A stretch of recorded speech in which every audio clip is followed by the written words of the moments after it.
a bucket and maybe get 2% if it's uncharged, to actually jump over and maybe use a Nair as a combo starter. I think, yeah, Nairs as a combo starter would probably be more useful because you can get a higher, reward for it. Yes, definitely. Okay, here we go. We are currently underway. They're going right into it already. Already in there. Nair. Okay, so if you're Game & Watch and the name of your game is to use nairs and up airs to keep a character in the air and just combo them into infinity, what do you do when you have a character like Link that has a few ways to get out of those vertical combos? Most notably Dair. I think that you might want to play a little bit more patiently and maybe be a bit more cautious with your combos. Maybe end one a little bit short, try to get their combo break option called out. Oh, whoa, that was deep. Yeah, because they went that deep, Bernie actually couldn't recover because they knew that Regi Shikimi would have been able to cover it. Man, that was a very excellent bucket by Regi Shikimi. I'm not sure if you saw, but actually being able to bucket the beam from Bernie at 0, of course, from the sword. I don't think I've ever seen that bucket before. Yeah, because one of the really nice things about that is that it helps with increasing that bucket meter with just a small hit that you only really get with Link when you're at 0. Yeah, definitely. So it looks like we are 2/3 of the way with Bucket. We have a bomb explosion and the beam sword, as we mentioned. It looks like Bucket really is going to come into play, but when you're Link and you have something like a tool like bomb that can be so essential to your game plan, do you really have an option otherwise when it comes to playing the game and not using bomb? Yeah, I don't really know if there is going to be a way they can deal with that, because Game & Watch is just a very good character, sort of forces you to play a specific way as well, and that's not a way that Link likes playing. Of course, Link right now is at death percent with a fully charged bucket, and there it is. Oh boy, 10% is death percent, 5% is death percent. It's all about that positioning, it's all about those setups, and Shikimi knows exactly what they're doing. Absolutely. Regi Shikimi got that first game so quickly, blink and you miss it, and that's quite a way to start the winners finals. I would not be surprised if they could take that energy into grands, possibly. Yeah, so from Bernie, do you think it would be better to have either a more aggressive play style or more passive and defensive? Because obviously aggressive against Game & Watch probably isn't a great idea. You do anything on a shield, you get up B, you can easily get comboed out of your own combos with moves like Nair.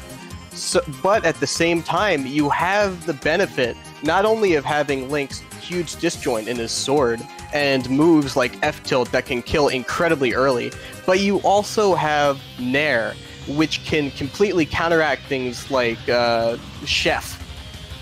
Yes, I think that possibly playing a little bit more defensively might be the way, because in general, Game & Watch wants you to just hold back a bit, or wants the opponent, or forces you to hold back a bit, because they really just go in, they hit you with those like huge hitboxes. Like that Nair is so massive, the down smash is so scary. So you might want to just be a bit more cautious, because if you get caught by those things, you could eat so much damage or even just die. Yeah, I feel like that's a very common theme when you're playing against Game & Watch. You just die. Oh man, we go from adult to child, adult Link to young Link. This is a very interesting change.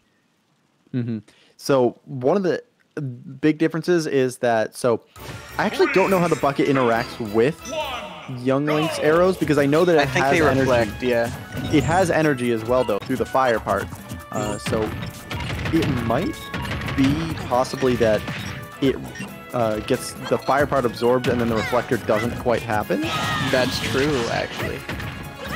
I'm not an expert on this specific interaction, though. I've never really seen it happen in my 6 months of commentary, but I'd be interested to see how. Yeah, that's the beauty of playing a game that has 80 characters, is that even, 3 years into our meta, 2.5 years, we have so many interactions that you just don't know, even if you've been playing this game for thousands of hours. Exactly. And also we're seeing here that a lot of just aerial approaches from Bernie there that are starting to work here, which is very interesting. Because usually you would expect that the Nair would start to anti-air it, but I guess not in this case. Yeah, obviously Bernie is looking very good, but Shikimi doing an excellent job of using Game & Watch up B to try and disrupt either aerials from above, whether they be dare, or using bomb, or trying to get rid of bomb. Excellent tech there. That was fantastic, but not quite enough. Punished for it. Yeah, Regi was able to cover it with the back air, and because of that, it's going to be time for them to build up their extra credit. You don't want to lose any extra credit against Young Link because this is a character that will frustrate you if you don't get it. Man, extra credit. Oh, wow, that was a nice hit from the dash attack to the boomerang. But here we are. Game & Watch at 155 is a Game & Watch with max rage. It's a scary character usually, but this is even worse. Absolutely. And oh no, there's the grab. That's going to be quite a bit of damage there. Oh, that was not really able good. to capitalize. Yes. Man, one very interesting thing I'm noticing is Shikimi using up air to hit that corner platform, or trying to prevent Bernie from sitting there. Very interesting approach. Oh no! That's the down smash to take it, and from the top too. That's always scary because it's Town, which has such a tall blast zone. Man, Nair doing Shikimi's taxes here. 3 in a row, followed up with up air. Now you're at 49.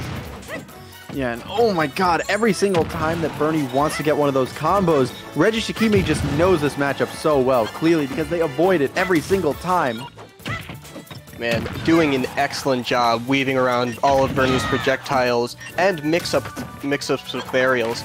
I'd be very interested to see if Bernie's game plan starts to change either now or when they go into an eventual Game 3. Oh my god, it's a 3-stock to take Game 2! Oh my god. Mr. Game & Watch wins! That is the beauty of Game & Watch up smash. You have that intangibility just coming through on the dare. That looked like a last-second attempt or a last-minute attempt, or maybe it was just Bernie throwing caution to the wind, giving up. Either way, excellent job by Shikimi. They had a stranglehold on that entire set. That was fantastic from Regi Shikimi, just going, oh, you wanted to switch characters? Too bad, I'm taking that 3-stock, and right now you need to win this next game or else you're going straight to losers. A player like Bernie, do you think that they have not only the mental fortitude, but also be able to analyze their opponent and possibly get some sort of down low here? Yeah, like, this is quite a terrible situation for Bernie to deal with. Yeah. Yeah, this is very unfortunate. We're going to have to see some huge adjustments here from Bernie. Mm-hmm. Absolutely. And okay, also, I wonder if we're going to see the switch back to Link. I would not be surprised at all because, like, Young Link clearly was just not working. Whoa! Okay, Bernie. Oh, Ow. man. Maybe that was a meme for the stream? They're switching back to Link right now? Nope. Here we go. Sephiroth. Actually, I think I could see this because so Sephiroth has that range, but not Definitely. too many in terms of projectiles, especially compared to the Links. So because of that, Sephiroth can sort of do their game plan without being quite as interfered with. Yeah. By that bucket. That bucket was a huge part of the matchup before, and this time it's not quite as major. That is true. If I remember correctly, the only real projectile that Sephiroth has that can be absorbed would be Neutral B, and I really don't think we're going to see that much in Neutral. Yeah, I doubt it's going to be seen much. Man, one interesting thing to think about, or one interesting possible interaction that we'll see, is forward air combating with Game & Watch back air. Of course, back air being an excellent range tool, great for poking. It's also a great kill move. But when it's used for poking, I guarantee that Sephiroth forward air could beat it out. Yeah, but like, this is absolutely terrible for Bernie. Still, Regi Shikimi got a 0 to death on Bernie there, and it's just increasing the damage. Oh, the air God. dodge in. Oy. That's gotta hurt. And only 34% right now, and Bernie's on their last stock, possibly for the entire winner's bracket. They need to get something going as soon as possible. Ooh, held it to catch the spot dodge. Very nice weight there and patience there by Bernie, especially when they're on their last stock. Absolutely. And, needs to switch up right now, but now that they're in advantage, Sephiroth's advantage state is so strong that it might be able to work. Yeah, definitely. Unless we got the air dodge. Oy, no. That is unfortunate. That's a double 3. That's a double 3 stock. Bernie took 1 stock that whole set. In winners finals. Man. It really is. And that wasn't just. I wouldn't say that's Bernie having an off day. I think that's just a testament to Shikimi as a player. Exactly. It's not like Shikimi was capitalizing on mistakes made on Bernie. I mean, of course they were, but Shikimi was controlling the pace every single game. Absolutely. And because of that, Bernie really had no way to take back command. And that's sort of how it goes sometimes. Yeah, it'd be like that. Mm-hmm. Oh, man. Well, that's a great way to start our block, right? Okay, let's see. It looks like we're still waiting for results from Sassy Flygon, Ranachu. Ooh, it's a Game 5 situation. Yes, it is. Oh, Ranachu just won. And that's quite a nail biter. Oh, wow. 2 wins on Battlefield for Ranachu. That is something. Man, that really went back and forth. It was Ranachu, then Sassy, then Ranachu again, Sassy, and of course Ranachu finally pulling it out in Game 5. Mm-hmm. Wow.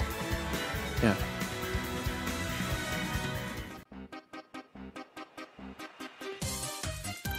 Oh. And let's see. So that means that Ranachu and Froakie, yeah. Yes. Okay, so we're going to see Snake Mario coming up next. That's going to be exciting to watch. And then whoever wins that is going to be playing against Bernie, who beat Froakie 3-1.